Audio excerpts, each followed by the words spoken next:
ఒకనొకసారి ముగ్గురు భారతీయులు న్యూయార్క్ సిటీకి వెళ్ళారు. అక్కడ దిగిన వెంటనే వారు రూమ్ తీసుకున్నారు.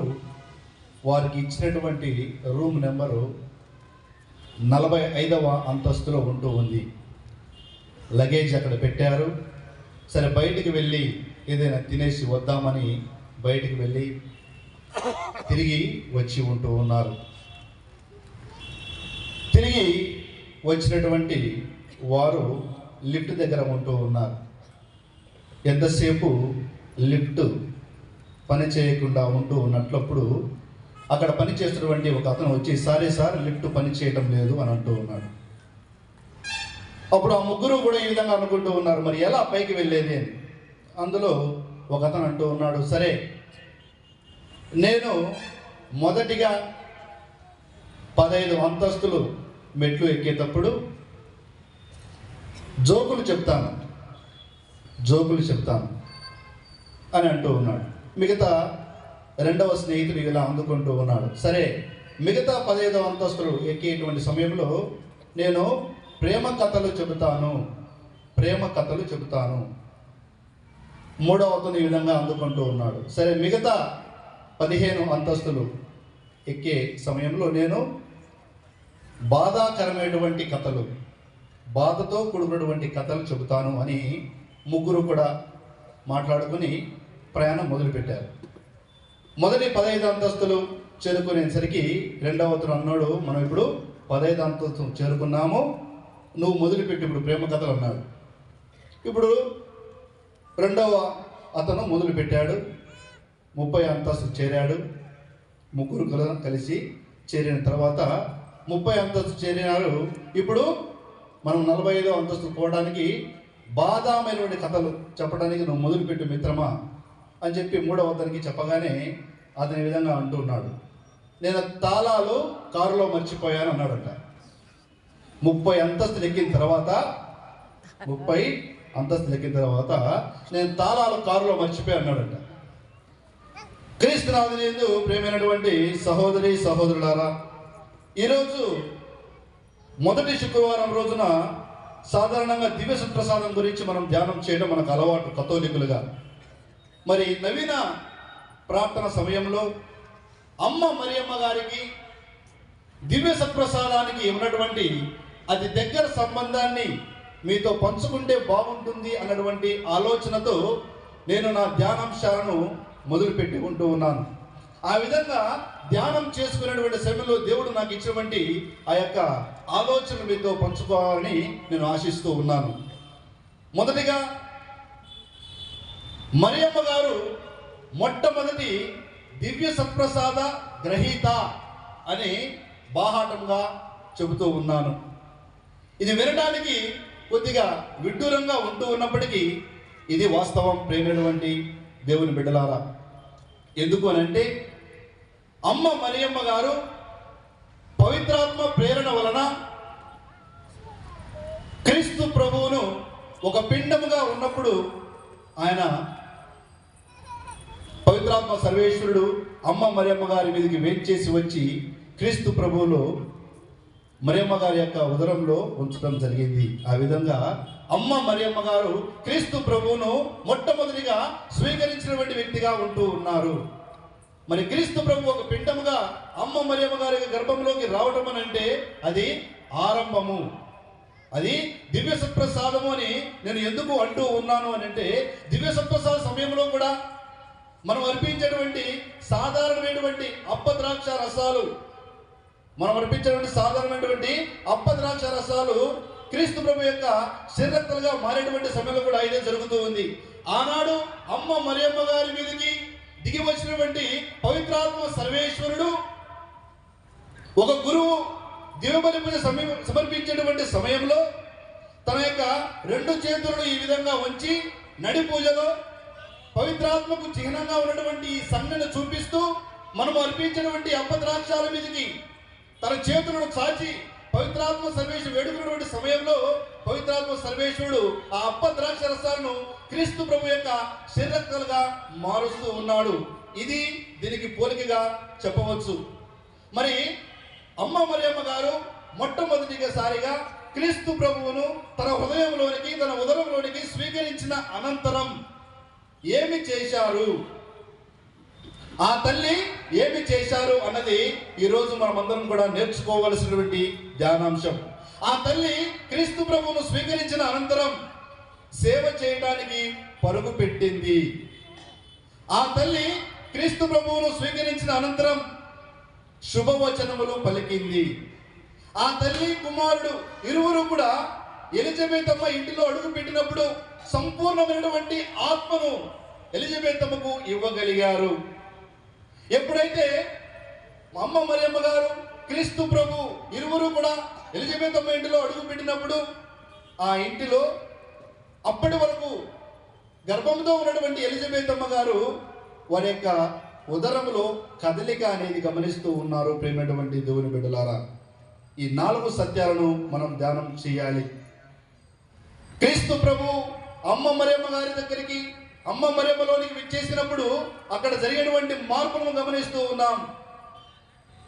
ఆ మార్పు కూడా మనలో రావాలి అన్నది ఈరోజు నేను మీతో పంచుకోవాలన్నటువంటి ధ్యానాంశం. ఆ క్రీస్తు ప్రభు స్వీకరించిన అనంతరం ఆమె ఇంటిలో కూర్చోలేదు. ఇదిగో నీ చుట్టమగు ఎలిజబెత్ అమ్మను చూడుము, ఆమె గర్భం ధరించింది 6వ మాసం అని చెప్పగానే ఆమెకు సేవ చేయడానికి పరుగున సుదూరమైనప్పటికీ ఏమాత్రం లెక్క చేయకుండా ఒంటరిగా ప్రయాణం చేయసాగింది. అంటే క్రీస్తు ప్రభు స్వీకరించినటువంటి ఆ తల్లి సేవ వైపు అడుగులు వేసింది. మరి నీవు నేను ఏ వైపు అడుగులు వేస్తూ ఉన్నాం? క్రీస్తు ప్రభు స్వీకరించినటువంటి ఆ తల్లి శుభవచనాలు పలికింది. ఎలిజబెత్ అమ్మను దర్శించిన తరువాత ఆ తల్లి నోటి నుండి శుభవచనాలు వస్తూ ఉన్నాయి. మరి క్రీస్తు ప్రభును స్వీకరించిన తరువాత సత్ప్రసాదం ద్వారా మన నోట్లో నుంచి ఎటువంటి పలుకులు వస్తూ ఉన్నాయి? క్రీస్తు ప్రభును తన యొక్క ఉదరంలో పవిత్రంగా ఉంచుకున్నటువంటి ఆ తల్లి ఆ పవిత్ర శిశువు తన ఉదరంలో ఉంచుకుని ఎలిజబెత్ అమ్మలో అడుగు పెట్టినప్పుడు ఎలిజబెత్ అమ్మలో కదలిక కలిగింది. ఆ యొక్క ఉదరంలో ఉన్నటువంటి శిశువు, గర్భంలో ఉన్నటువంటి శిశువు ఎగిరి గంతులు వేశాడు. అంటే చలనం వచ్చింది. సాధారణంగా 6వ మాసంలో గర్భంతో ఉన్నటువంటి స్త్రీకి కదలికలు సహజమే, కానీ అది అసహజమైనటువంటి కదలిక. అందుకనే ఇక్కడ ప్రస్తావించడం జరిగింది. ప్రేమ దేవుని బిడ్డలారా, అది అసహజమైనటువంటి కదలిక కాబట్టి ఇక్కడ ప్రస్తావించారు. అది ఎలా సంభవించింది? అమ్మ మరియమ్మ గారు, క్రీస్తు ప్రభు ఇరువురు కూడా వారిలో ఆ కదలికను తేగలిగారు. మరి నీవు నేను సత్ప్రసాదాన్ని స్వీకరిస్తూ ఉన్నాం. సత్ప్రసాదం స్వీకరించడం మనము ఎవరి జీవితంలో కదలిక కలిగేలా మన యొక్క మాటలు ఉంటూ ఉన్నాయా? మన చేష్టలు ఉంటూ ఉన్నాయా? మన సేవలు ఉంటూ ఉన్నాయా? ఆత్మ పరిశీలన చేసుకోవాలి. ప్రేమైనటువంటి దేవుని బిడ్డలారా, 4వ అంశం, ఆ తల్లి కుమారుడు అడుగు పెట్టినప్పుడు వాక్యం చెబుతూ ఉంది. లూకా శుభవార్త 1వ అధ్యాయము 41వ వచనం చదువుదాం. లూకా శుభవార్త 1వ అధ్యాయము 41వ వచనం. ఆ శుభవచనములు ఎలిజబెత్ అమ్మ చెవిన పడగనే ఆమె గర్భమందలి శిశువు గంతులు వేసెను. ఆమె పవిత్రాత్మచే అంతటా ఎలిజబెత్ అమ్మ పవిత్రాత్మచే పరిపూర్ణురాలాయను. చాలు. ఎప్పుడు పరిపూర్ణత ఎలిజబెత్ అమ్మకు వచ్చింది? ప్రేమైన దేవుని బిడ్డలారా, ఎప్పుడైతే క్రీస్తు ప్రభువుతో కూడినటువంటి అమ్మ మరియమ్మ గారు ఆ ఇంటిలో అడుగు పెట్టగానే ఎలిజబెత్ అమ్మకు పరిపూర్ణమైనటువంటి పవిత్రాత్మ వచ్చి ఉంటూ ఉంది అని నీవు నేను వింటూ ఉన్నాం. మరి వారిరువురు కలిస్తేనే పరిపూర్ణత, వారిరువురు కలిస్తేనే పవిత్రాత్మ ఆవరింపు, పవిత్రాత్మ శక్తి అక్కడ ఉంటూ ఉందని మనం గమనిస్తూ ఉన్నాం. క్రీస్తు ప్రభు తను కొద్ది గంటల్లో మరణించబోతూ ఉన్నాడు అన్నటువంటి సమయంలో శిష్యులను చేరవెలిసి కడరా విందు ఏర్పాటు చేస్తూ ఉన్నాడు.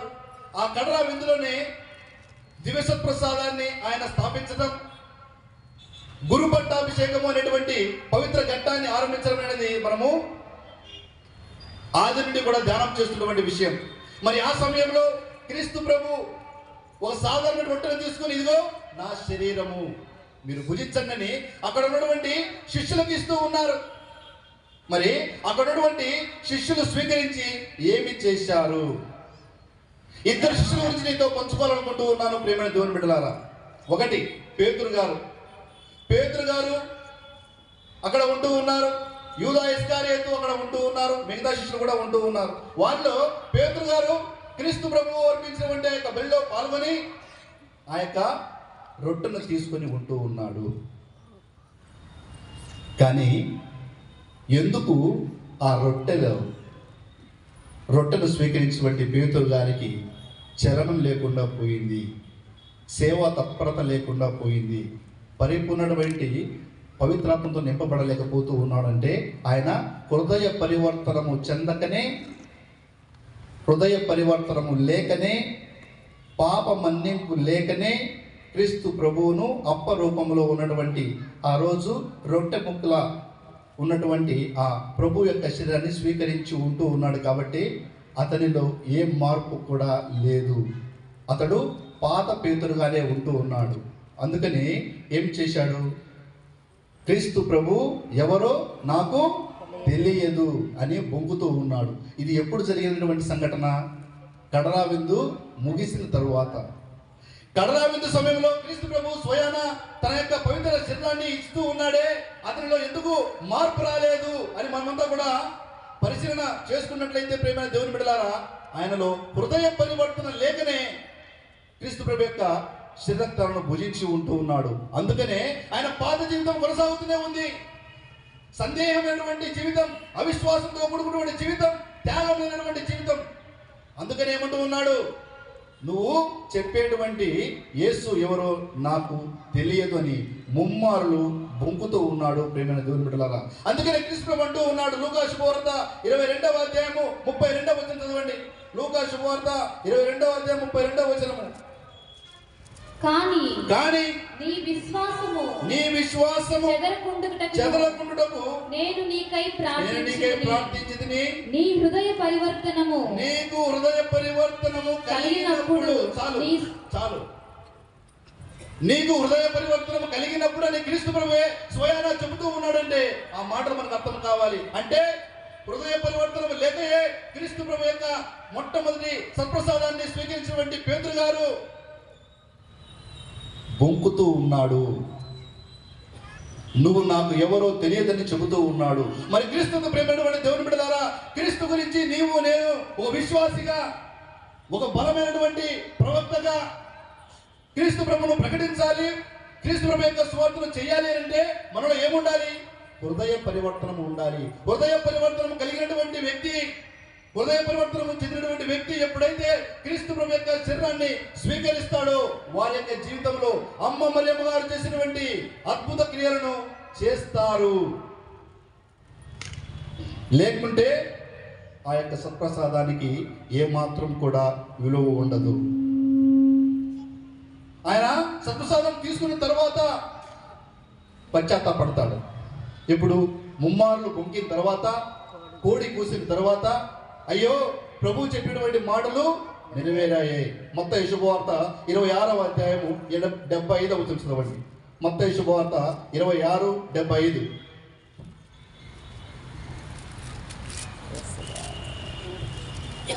కోడి కూయక ముందే నీవు 3 సార్లు నన్ను ఎరుగనందువు. నీవు నేను ఎరుగను అన్నట్లుగా చెబుతావు లోకానికి నువ్వు.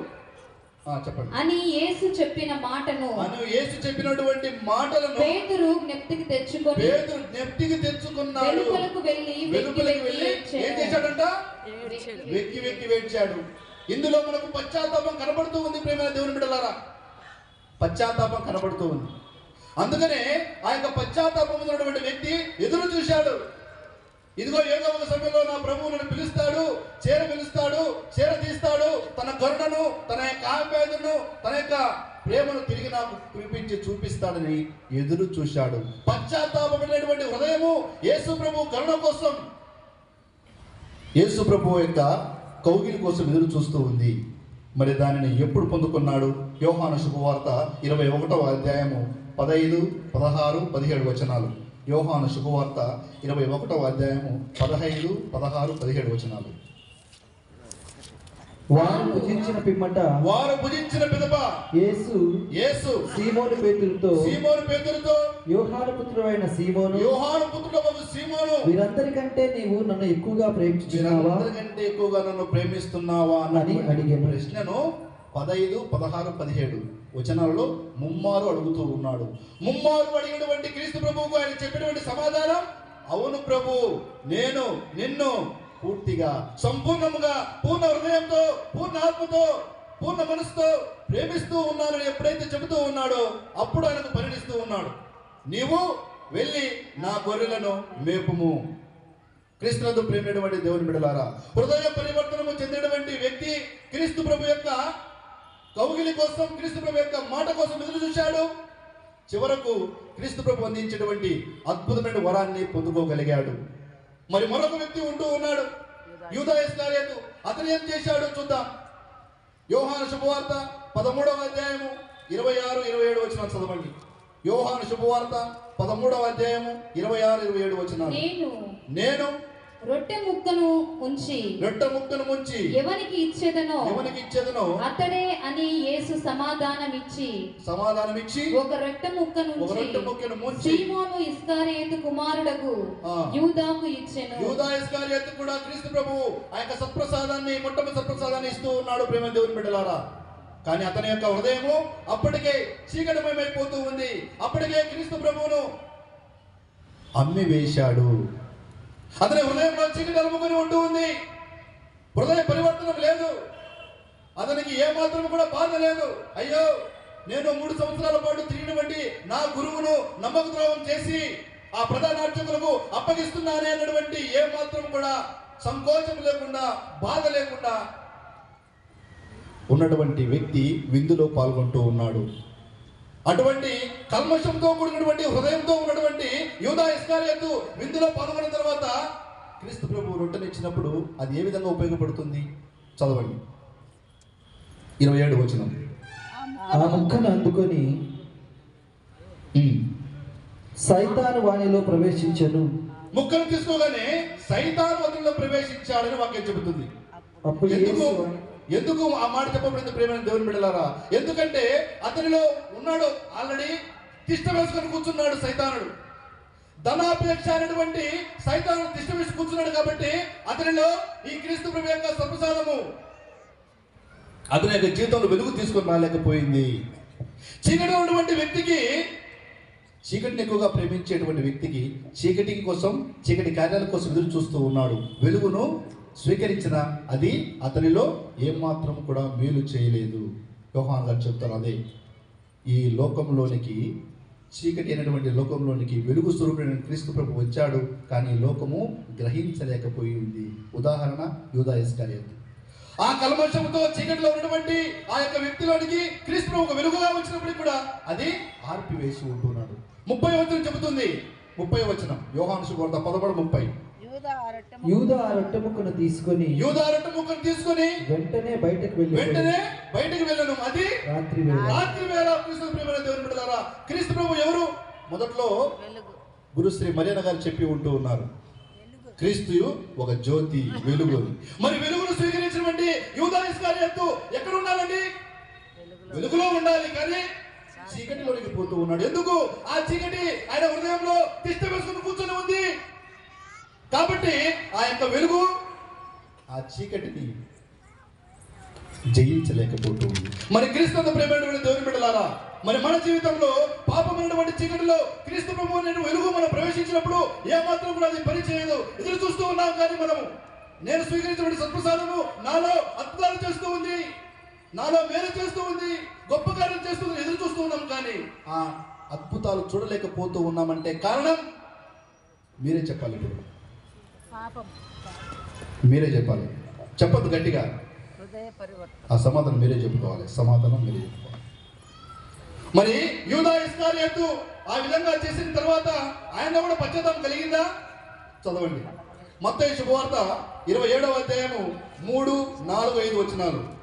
మత్తయి శుభవార్త 27వ అధ్యాయము 3, 4, 5 వచనాలు. అతనిలో మారు మనసు కలిగిందా లేదా? గురి ద్రోహియగు యూదా యేసునకు శిక్ష విధింపబడుట చూచి పశ్చాత్తాపడ్డాడు. గమనించాలి, ఇక్కడ పేతురు గారికి ఈయనకు ఉన్నటువంటి తేడా ఏంటి?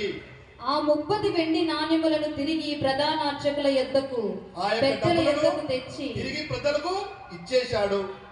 తర్వాత చదవండి. నేను నిర్దోషి రక్తమును అప్పగించి పాపము కట్టుకొంటిని. పాపం కట్టుకున్నానయ్యా అని పశ్చాత్తాపడ్డాడు. తర్వాత వాక్యం. వారు అది మాకేలా, నీవే చూచుకొనుము అనిరి. అప్పుడు అతడు ఆ వెండి నాణ్యములను దేవాలయములో విసరగొట్టిపోయి ఉరి వేసుకొనెను. ఉరి వేసుకున్నాడు. ప్రియమైన దేవుని బిడ్డలారా, ఇక్కడ ఆగాలి. పశ్చాత్తాపడ్డాడు. అయ్యో నేను తప్పు చేశాను, పాపం చేశాను. ఏ పాపము తెలియనటువంటి ఒక వ్యక్తి మీదకి అనవసరం నిందలు వేసి ఆయనను ప్రధాన అర్చకులకు అప్పచెప్పాను, కేవలము 33 యొక్క నాణాలకు అని మనస్తాపపడ్డాడు, పశ్చాత్తాపడ్డాడు. కానీ పేతురు గారి వలె క్రీస్తు ప్రభు యొక్క స్పర్శ కోసం, క్రీస్తు ప్రభు యొక్క దర్శనం కోసం, క్రీస్తు ప్రభువు నన్ను మళ్ళా ఆలింగనం చేసుకొని ఆహ్వానిస్తాడు అన్నటువంటి ఒకే ఒక్క చిన్న విషయాన్ని మర్చిపోతూ ఉన్నాడు. మర్చిపోయి చేసినటువంటి తప్పుకు తనకు తానే శిక్షించుకుంటూ ఉన్నాడు. ప్రియమైన దేవుని బిడ్డలారా, తనకు తానే శిక్షించుకుంటూ ఉన్నాడు. ఇదే విషయాన్ని మనం ఆదిలో కూడా చూస్తూ ఉన్నాం. ఆదికాండము 3వ అధ్యాయం 7వ వచనం చదవండి. ఆదికాండం 3వ అధ్యాయం 7వ వచనం. ఆ పండ్లు తిని ఆ పండు తిన వెంటనే వారికి కనువిప్పు కలిగినది. వారికంటే ఎవరు? తక్కువ చెప్పాలి, ఇంతసేపు ఉండకూడదు. Very good, continue. తాము దిశమలతో ఉన్నట్లు వారు తెలుసుకున్నారు. అంజూరపు ఆకులు కుట్టుకొని మొలలకు కప్పుకున్నారు. బాగా గమనించాలి వాక్యాన్ని. క్రీస్తు ప్రియమైన దేవుని బిడ్డలారా, వారికి దేవుడు ఒక పని చెప్పి ఉంటూ ఉన్నాడు. ఆ పనిని సంపూర్తిగా నిర్వర్తించడంలో విఫలమయ్యారు. తినవద్దన్నటువంటి పనులు తిన్నారు. కనువిప్పు కలిగింది. వాళ్ళు దిశమలతో నేకెడ్గా ఉండడము గమనిస్తూ ఉన్నారు, దిగంబరం ఉండడం గమనించారు. వెంటనే వాళ్ళు అక్కడ ఉన్నటువంటి అంజురపు ఆకులను కుట్టుకొని వస్త్రాలుగా ధరిస్తూ ఉన్నారు. అంజురపు ఆకులు ఎలా ఉంటాయి అంటే, బొప్పాయికాయ ఆకులు ఎట్టుంటాయి అట్సే బట్టే ఉంటాయి. బొప్పాయి చెట్టు చూశారు కదా, బొప్పాయి చెట్టు ఆకులు ఎట్టుంటాయి అట్లుంటాయి. బొప్పాయి చెట్టు ఆకులు అవి ఇట్లుండవు, అడ్డాకులు లాగా ఉండవు. మీరు చూస్తూ ఉంటారు. దాంతో వారి యొక్క నగ్నత్వాన్ని కప్పుకునే ప్రయత్నం చేశారు. అది అయ్యే పని కాదు. చూడండి, మీరు చూస్తే అర్థమైంది. బొప్పాయికాయ ఆకు చూస్తే దాంతో తమ యొక్క నగ్నత్వాన్ని కప్పుకునే చూశారు, కానీ అది కుదరలేదు. దాని యొక్క అర్థం ఉంటూ ఉంది. ఆదికాండం 3వ అధ్యాయము 21వ వచనం చదవండి. అంతటా దేవుడైన యావే జంతు చర్మములతో వస్త్రములు చేసి ఆదాము యెవలకు ధరింపచేసి. అంటే కృష్ణ ప్రేమ దేవుని బిడ్డలారా, మేము తప్పు చేశాము, ఈ తప్పు మేమే కప్పి వేసుకుంటామని అంజూరపు ఆకులతో కట్టుకోవడానికి ప్రయత్నం చేశారు, కానీ ఆ నగ్నత్వాన్ని వాళ్ళు కాపాడుకోలేకపోయారు. అందుకనే క్రీస్తు ప్రభు దేవదేవుడు ఏం చేస్తూ ఉన్నాడు? వారికి నగ్నత్వాన్ని కప్పడానికి జంతు చర్మాలతో వారికి వస్త్రాలు తయారు చేస్తూ ఉన్నాడు. అంటే ఇక్కడ గమనించాల్సిన విషయం, పాపము చేసినప్పుడు తమ యొక్క పాపాల కోసం, పరిహారం కోసం మనమే శిక్ష వేసుకోవటం, మనమే ఏం కాదులే, ఈ చిన్న తప్పేలే, ఏం కాదులే, మనమే కవర్ చేసుకోవచ్చులే అని అనుకుంటారు.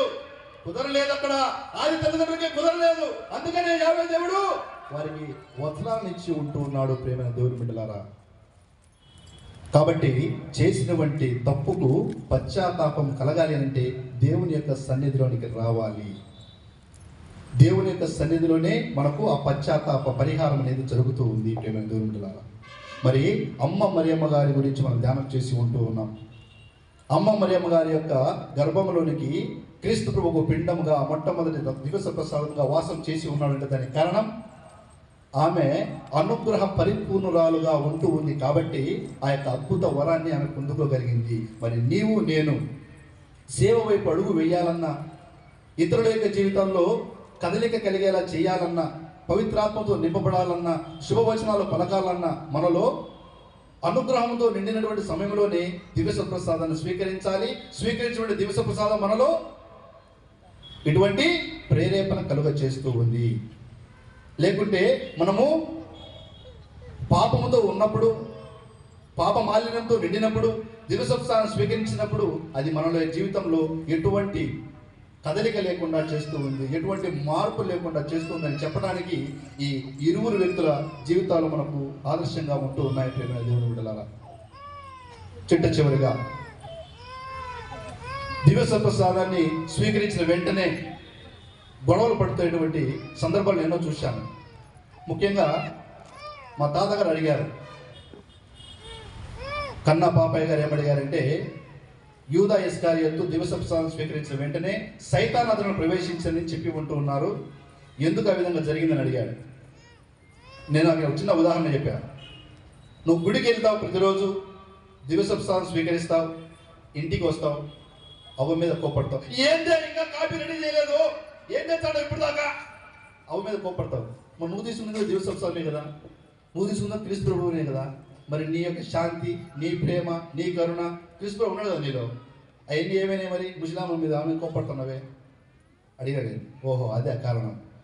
మనలో ఎటువంటి పశ్చాత్తాపం లేకుండా హృదయ మాలిన్యంతో మనము సత్సాలు తీసుకున్నప్పుడు ఎటువంటి కదలిక ఉండదండి, మేలు ఉండదు, ఆశీర్వాదం ఉండదు, దీవెన ఉండదు. You should receive the Holy Communion in the state of grace. Then only you will see the impact of it. దేవుని యొక్క పవిత్రమైనటువంటి శరీరక్తాలను ఆ తల్లి అనుగ్రహ పరిపూర్ణురాలుగా ఉంటున్న సమయంలో స్వీకరించింది కాబట్టి అటువంటి పుణ్యకార్యాలకు ఆమె అడుగులు వేసి ఉంటూ ఉంది.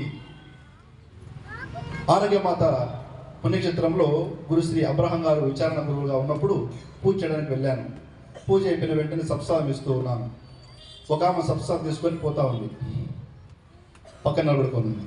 ఇంకొంతమంది నడిపిస్తూ ఉన్నారు, సప్సాదం తీసుకొని ఎవరెవరు వస్తూ ఉన్నారు అందరిని చక్కగా లైన్లో నిలబడి పంపిస్తూ ఉన్నారు. ఒక ఆమె సప్సాదం తీసుకుంటుంటే ఏమైనా అడ్డగంది, ఏమ్మా నువ్వు సప్సాదం తీసావా, చూడ్డానికి కథోలిక విశ్వాసిగా లేవే అని అంటుంది. నేను అందరిలో సప్సాదం ఇచ్చేసాను స్పీడ్గా. ఆమె సప్సాదం తీసుకునేది పక్కన తిరిగి, నీకు తెలుసునా, నీకు ఇంకా విశ్వాసం కాదా కాదా, అవునగా నీకు తెలుసునా, సప్సాదం ఉంది నోట్లోనే, ఆమె మీద కొట్లాటేసుకునేది. ఆమె మీద కొట్లాడు, నీకు తెలుసునా, నీకు ఎందుకు చేస్తావు, నువ్వు వచ్చావు గుడికి, ఎవరిని స్వీకరించావు ఇప్పుడు, క్రీస్తు ప్రభువును స్వీకరించి ఉంటూ ఉన్నావా లేక సైతాను ఆహ్వానించుకొని ఉంటూ ఉన్నావా? క్రీస్తుని ప్రేమ యూదా ఇస్కరియోతు జీవితంలో జరిగినటువంటి సంఘటన మన జీవితంలో జరగకూడదు. అమ్మ మరియమ్మ గారి జీవితంలో జరిగినటువంటి సంఘటనే మన జీవితం జరగాలి. అమ్మ మరియమ్మ గారు సప్రసాదాన్ని అనుగ్రహ పరిపూర్ణాలుగా ఉన్నప్పుడు పవిత్రాత్మ ప్రేరణ చేత స్వీకరించింది కాబట్టి ఆ తల్లి అద్భుతాలు చేయగలుగుతూ ఉంది నేటికి కూడా. మరి మన జీవితంలో అద్భుతాలు చవి చూడాలి అని అంటే మనము కూడా క్రీస్తు ప్రభువును సప్రసాద రూపంలో వచ్చినటువంటి ఆ మహోన్నతుని అనుగ్రహ ఆశీర్వాదాలు కలిగి నిండు హృదయంతో, పశ్చాత్తాప హృదయంతో స్వీకరించాలనే ఉద్దేశంతోనే దేవుబలి పూజలో 3 పర్యాయాలు ఈ పశ్చాత్తాప ఘట్టాన్ని, 4 పర్యాయాలు పశ్చాత్తాప ఘట్టాన్ని ఉంచడం జరిగింది. అది ఎప్పుడు? 1 పాప సంగీతం చెప్తాం, 2 ఎప్పుడు చెప్తాం, క్రీస్తువా దయ చూపండి, ఏలిన వారా దయ చూపండి, క్రీస్తువా దయ చూపని చెప్తాం. మళ్ళా సర్వేశ్వరుని గొర్రెపిల్ల లోకం యొక్క పాపను పరిహరించిన ద్వారా మాకు దయ చూపండి అని మళ్ళీ ఒకసారి వేడుకుంటాం. చివరిసారిగా అప్పుడు ఎప్పుడైతే గురువు సప్రసాదాన్ని పైకి అందరికీ చూపిస్తూ, ఇదిగో సర్వేశ్వరుని గొర్రెపిల్ల లోకం యొక్క పాపను పరిహరించినటువంటి క్రీస్తు ప్రభు యొక్క విందుకు పిలువబడిన మనమందరం తండ్రి మనమంతా ఏమంటాం, మీరు నా ఇంట ప్రవేశించినప్పుడు నేను అర్హత కాదంటే 4 పర్యాయాలు మనకు తెలియకోకుండానే పశ్చాత్తాపడుతూ ఉన్నాం. ప్రేమ దేవుని ద్వారా అది తిరిశ్రభ చక్కగా పొందుపరిచింది. ఎందుకు? మనకు టైం ఉండదు కదా పాప సంగీతం చేయడానికి. తిరుసభ ఖండాల్లో ఆడ ఆజ్ఞ ఉన్నప్పటికీ ఏడాదికి ఒక్కసారైనా పాప సంకీర్తనం చేసి నిండు పూజలో పాల్గొని దివసోత్సవ లోకంగా ఉంటూ ఉన్నప్పటికీ మనకు టైం ఉండదు. అందుకనే మీ గురించి తెలుసుకొని, మన గురించి తెలుసుకొని శ్రీసభ ఏం చేసింది? చక్కగా పొందుపరిచింది. కనీసము దేవుని పూజలో పాల్గొనే సమయంలో మనసా వాచ పాల్గొంటారు, అప్పుడైనా పశ్చాత్తాప పడతారన్న ఉద్దేశంతో అన్ని సంఘాలు పెట్టినా కూడా 4 పర్యాయాలు పశ్చాత్తాప గురించి పెట్టినా కూడా ఏం మాత్రం కూడా మనకు తర్వాత మీరు చెప్పాల్సిన. కాబట్టి ఈనాటి దేవుని పూజలో పాల్గొంటున్న మనమందరం కూడా అమ్మ మరియమ్మ గారి యొక్క మధ్యస్థ ప్రార్థన సహాయాన్ని కోరుతూ ఆ తల్లి వలె అనుగ్రహ పరిపూర్ణులుగా ఉంటూ క్రీస్తును స్వీకరిద్దాం. నలుగురికి ఆదర్శంగా నిలుద్దాం. పిత, పుత్ర, పవిత్రాత్మ నామమున.